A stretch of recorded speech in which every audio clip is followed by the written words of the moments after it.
भगवान से गोपिकाएं कह रही हैं कि जयति तेधिकम जन्मना ब्रजः श्रयत इंदिरा शाश्वतात्रहि। हे प्रभु, हे हमारे हृदय के पूर्ण स्वामी प्यारे श्याम सुंदर, आपको क्या लगता है आप छोड़ के चले जाएंगे तो आपको लगता है काम चल जाएगा? बिल्कुल चलने वाला नहीं ठाकुर जी, क्योंकि जयति तेधिकम जन्मना ब्रजः, आपका जब से जन्म ब्रज में हो गया है ना, तब से इस ब्रज की महिमा बढ़ गई है। भीड़ पे भीड़, भीड़ पे भीड़, भीड़ पे भीड़ हो रही, अद्भुत महिमा बढ़ी है वृंदावन धाम की ब्रज की। जयति तेधिकम जन्मना ब्रजः, जब से आपने इस ब्रज में जन्म लिया है नाथ, तभी तो मृदुलता की जो स्वामिनी श्री लक्ष्मी जी हैं, वो अपना स्थान नित्य निरंतर कहाँ बना ली हैं? अपना नित्य निरंतर स्थान बना ली हैं वृंदावन धाम में। इसलिए नाथ आप जल्दी से प्रकट हो जाओ और जल्दी से प्रकट हो करके हमारे मनोरथ को पूर्ण कर दो। ज्यादा देर तक रुलाओ मत, तड़पाओ मत।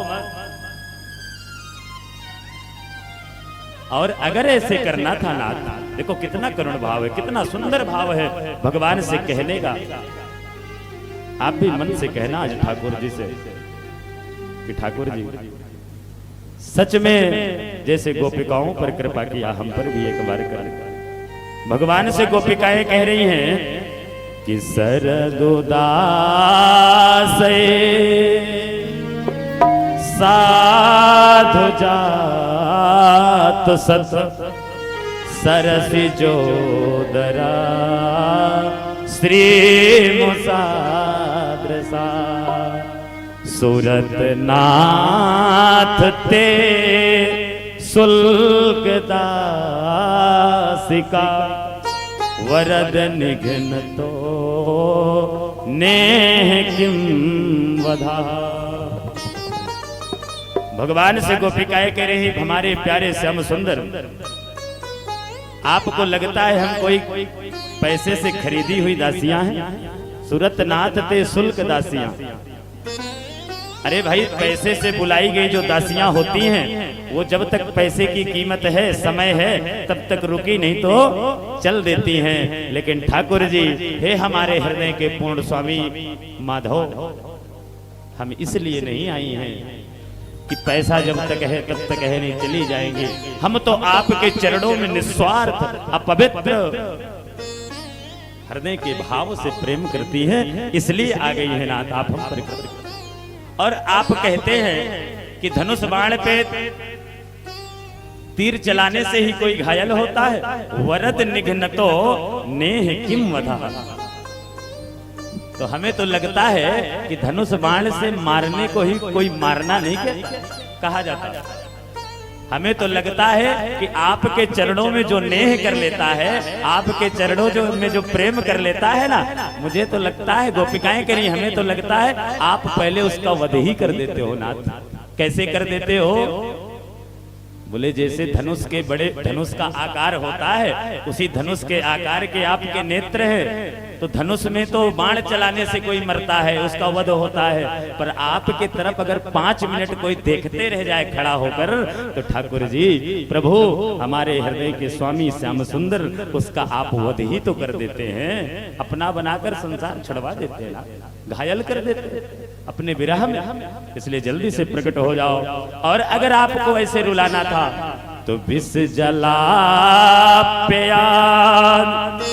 प्याल राक्षसात अवर्ष मारुता बेदुता नला। अगर आपको वैसे रुलाना था, ऐसे तड़पाना था, तो जो जमुना जी का जल विषैला था, जिस जल में काली नाग रहता था, उस जल को आपको शुद्ध नहीं करना था, उसे विषैला बना रहने देना था। कम से कम वो जल पी करके हम मर जाते, तो आज ये दिन नहीं देखना पड़ता कि आधी रात को आपको पुकार रहे हैं और आपको कोई सुध नहीं कि हमारी गोपिकाओं को, मेरी गोपिकाओं को कौन सा जीव जंतु निगल जाएगा, खा जाएगा, क्या हो जाएगा। और प्रभु आपको लगता होगा, देखो कितना सुंदर भाव है गोपिकाओं का, आपको लगता होगा नाथ, ये अपने हृदय की बात कहने का गीत है, गोपी गीत। भगवान से कह रही हैं आपको लगता होगा कि न खलु गोपिका नंदनो भवा नखिल देहि नाम अंतराग दृग बिखन सार्थितो विश्वगुप्त सख उदेवा सात्वताम कुले। आपको लगता होगा नखलु गोपिका नंदनो भवा, केवल आप नंद नंदन यशोदा नंदन है, ऐसा नहीं है नाथ। आप केवल नंद नंदन यशोदा नंदन नहीं है, आप कौन है? नखिल देहि नाम अंतरात्म दृक, आप संसार के समस्त जीवों की, समस्त भक्तों की क्या है? आत्मा है नाथ ठाकुर। ऐसा कोई संसार में जीव नहीं है जिसके अंदर आप बैठे ना हो। जिस दिन आप निकल जाते हैं उसी दिन उसका राम नाम सत्य हो जाता है। इसलिए नाथ आप हमारे हृदय में बैठे और सबके हृदय में बैठने वाले ठाकुर जल्दी से प्रकट हो जाओ। और यदि आप प्रकट नहीं हुए तो प्रणत देहि नाम पाप कर सनम तृणचरानुगम श्रीनिकेतनम फणि फणार्पितम ते पदाम्बुजम कृणुकुचे सुनः क्रंदिहृच्छयम्। हमें तो लगता है जो आपसे दुश्मनी करता है, जो आपको भला बुरा कहता है, आप उस पर जल्दी कृपा करते हो ठाकुर जी। गोपिकाएं कह रही हैं, जब रात में बुलाने से नहीं आ रहे तो गोपिकाएं कह रही हैं आपको जो भला बुरा कहे, जो आपको रात दिन सुनाए, आप उस पर जल्दी कृपा करते हो नाथ, उससे जल्दी मिलते हो। तभी तो प्रणत देहि नाम पाप कर सनम, जो महापापी, जो महाअभिमानी कौन? काली नाग था, उस पर आपने कृपा ही तो किया है। कैसे किया है? तृणचरानुगम श्रीनिकेतनम, जो आपके चरण अनुराग, जो आपके चरण बिंद बड़े बड़े संतों को नहीं मिलते, जो अपने जीवन को सारा आपके सेवा में लगा देते हैं। तो नाथ आप विचार करिए, उस पर तो आपने कृपा कर दिया, एक क्षण में कर दिया। फणि फणार्पितम ते पदाम्बुजम, उन्हीं चरणों को आपने उसके मस्तक में रख दिया। किसी को चरणों की धूल नहीं मिलती, और किसी के ऊपर आप इतना बड़ा अनुग्रह करते कि चरण ही रख देते। तो नाथ हम क्या काली नाग से बड़े अपराधी हैं, काली नाग से बड़े दोषी हैं आपको लगते हैं? तभी तो आप हमारा त्याग करके चले गए कन्हैया कृष्ण। और अगर आप हमें समझते हैं अपना, क्योंकि ठाकुर जी आपके चरणों में सबका प्रेम नहीं होता है।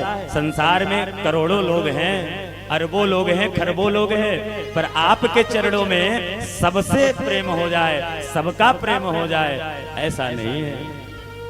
तो किसका प्रेम होता है? तब गोपिकाएं कहती है कि तव कथामृतम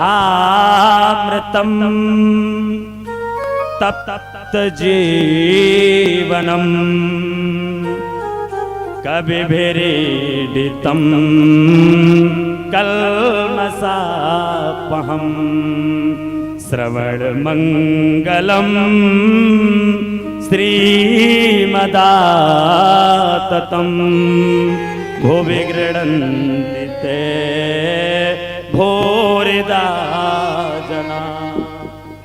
आपके चरणों में किसका प्रेम होता है? तव कथामृतम, जो आपकी ये सप्ताह ज्ञान यज्ञ की भागवत की कथा है, जिसको अमृतमयी कथा कहते हैं, मंगलमयी कथा कहते हैं, भागवत की कथा है, इसे अगर 7 दिन कोई बैठ कर सुन ले तो फिर आपके चरणों में इसका सच्चा अनुराग जुड़ ही जाता है ठाकुरनाथ। बिना कथा के 7 दिन सुने आप कृष्ण को कितना भी अपना मान लीजिए, पड़ोसी को देख देख करके कभी कृष्ण को आप अपना मान नहीं पाएंगे। आपको लगेगा कि पड़ोसी के यहाँ खूब आ रहा है माल पानी, पता करेंगे आप क्यों आ रहा है, तब आपको लगेगा ये कृष्ण पुजारी है, तब आप उसके पीछे सोचेंगे कि हम भी जाएं। लेकिन आपको ऐसा प्रेम होने वाला नहीं है। क्यों? क्योंकि तब कथा अमृतम तप्त जीवन। जब 7 दिन की ये अमृतमयी कथा कोई सुनता है तो उसका जीवन तो भी तृप्त नहीं होता है, उसको लगता है अभी भी कुछ अधूरा सा है, अभी भी कुछ अधूरा सा है, अभी फिर सुनना है। ये है कृष्ण कथा का प्रेम।